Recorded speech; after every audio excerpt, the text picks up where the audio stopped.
Hoje é 22 de setembro de 2025, uma segunda-feira fria, cinzenta, chuvosa, nesta São Paulo gigantesca. Este escriba está rouco, em razão de falar muito no fim de semana e nos últimos dias que antecederam esta crônica, porque a comunicação entre uns e outros é muito sutil e às vezes complicada. Não existe pensamento sem a palavra. O escriba está conversando com vocês e, ao mesmo tempo em que conversa, está lançando caracteres no cérebro. Sem palavra não se pensa. E eu escrevi alguma coisa respeitante ao assunto, e há um livro de Steven Pinker, que é um psicólogo, filólogo também, respeitante ao assunto. Sem palavra não há pensamento. Sem pensamento não há palavra. É uma interdependência muito curiosa, mas estruturalmente, fundamentalmente, a palavra é o mote que nos permite a comunicação com terceiros. Então, dentro desta perspectiva,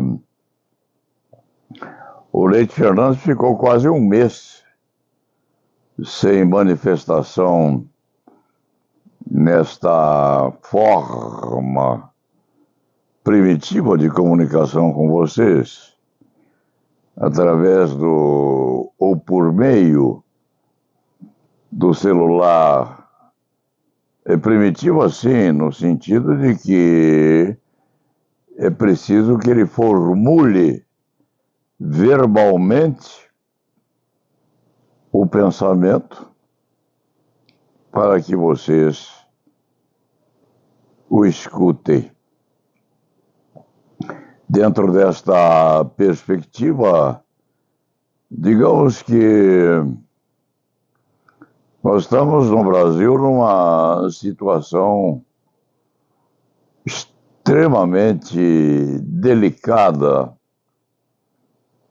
eu diria, multiplamente delicada, porque há muitas forças em conflito, há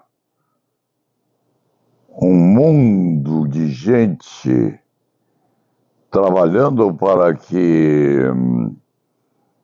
o ex-presidente da República, hoje em prisão domiciliar, não se livre das imputações que lhe são feitas. E, de outro lado, o presidente Lula colocando esforços do governo visando manter o status quo ante e impedir que o o preso possa revigorar-se e possa, inclusive, ser uma força atuante nas eleições que virão por aí. É certo, é óbvio que o preso não pode manifestar-se. É proibido de o fazer, sob pena, inclusive, de violação das condições que lhe foram impostas por Alexandre de Moraes. Mas dizer que ele está em silêncio seria uma piada, porque de uma forma ou de outra ele se comunica e de uma forma ou de outra seus sequazes ou simpatizantes na Câmara e no Senado estão trabalhando para libertá-lo, quiçá para manter a sua potência eleitoral por meio de terceiros, talvez.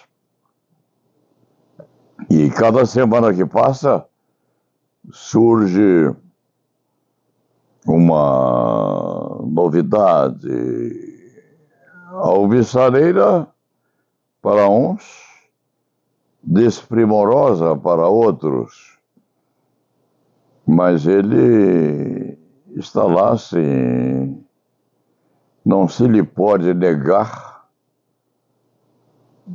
a vivência, a manutenção na vida política da nação. O povo brasileiro parece ter despertado nas 20 e poucas ou 30 cidades que o Brasil tem, grandes. Na última semana que passou, porque a televisão traz notícias de multidões vindas às ruas, sim, num sentido quase espontâneo, protestando contra o chamado perdão absoluto e protestando contra aqueles que no Congresso procuram a anistia plena e com censura também aqueles que pretendem uma redução parcial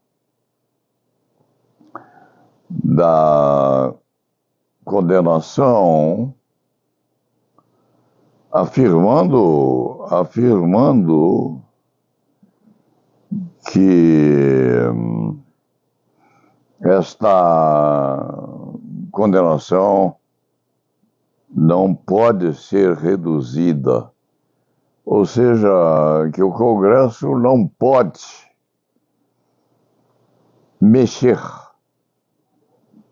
na penalidade imposta.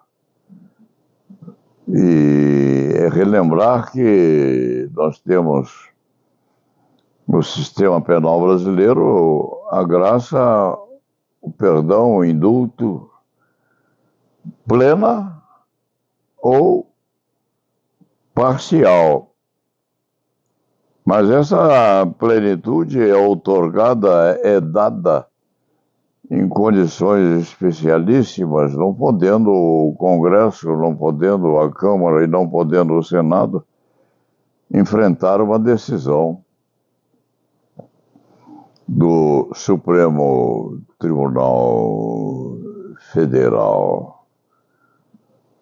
Vai haver agora uma reunião plenária de não se sabe quantos países para discutir também essas características todas lá fora. E o primeiro a falar nesta reunião é o atual presidente da República, Luiz Inácio, que obviamente vai manifestar-se em relação à anistia. Depois dele vem Trump e vem com o rescaldo das sanções que emitiu contra o Brasil nesse conflito político universal. Sanções estas que são a sua moeda de troca, não é a expressão correta. São a sua força de ataque,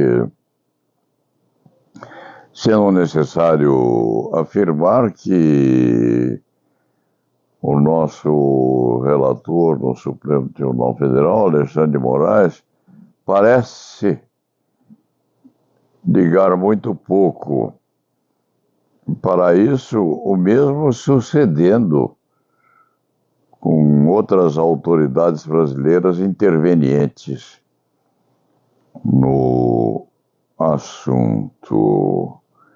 A característica fundamental que impressiona muito este cronista é uma espécie de vazio no meio do caminho em que não se aparenta o sistema no sentido de uma produção eficaz para melhorar a situação econômica em que nós nos encontramos. A justiça mesmo, a própria justiça, está, num certo aspecto, até o presente ao menos, está demonstrando um molengamento, enquanto é produto da distribuição, emitida a tal distribuição no silêncio dos gabinetes. E o povo despertou, sim, o povo está vociferando contra a anistia e também buscando o vilipêndio daqueles que estariam a envergonhar o Congresso Nacional, visando ou tentando a aprovação de uma legislação que beneficia, de uma forma ou de outra, o ex-presidente da República, preso até agora em prisão domiciliar. o Leite Fernandes reserva a sua opinião para a descrição adequada a quem tem na defesa colegas valentes, dedicados, embolsando a perspectiva de uma vantagem qualquer para o seu cliente preso, que é o preso mais famoso da nação. Ver-se-á o que vai acontecer. O que pode acontecer, com certeza, é que o preso tenha ainda potencialidade suficiente para dar trabalho numa eleição que vem por aí, a presidência da República, interferindo nos resultados, porque Bolsonaro tem, sim, uma sorte qualquer de possibilidades eleiçoeiras, se não por via própria, por seus familiares ou dependentes diretos ou indiretos. A situação econômico-financeira do país é ruim, sim. O povo está sem dinheiro. O dinheiro parou de correr por vias normais, com restrições diversas à atividade comercial, inclusive, e não se sabendo quando vai haver a estabilização. O Leite Fernandes aguarda, espera, acredita que a situação há de melhorar, mas esse aperfeiçoamento vem devagar, submetido a esse turbilhão que se vê posto nas ruas, na briga, porque é uma briga entre aqueles que querem não envergonhar o Congresso e aqueles outros que procuram de uma forma ou de outra uma solução benfeitora para o recluso mais formoso não, o recluso mais famoso que o país tem. Por aqui,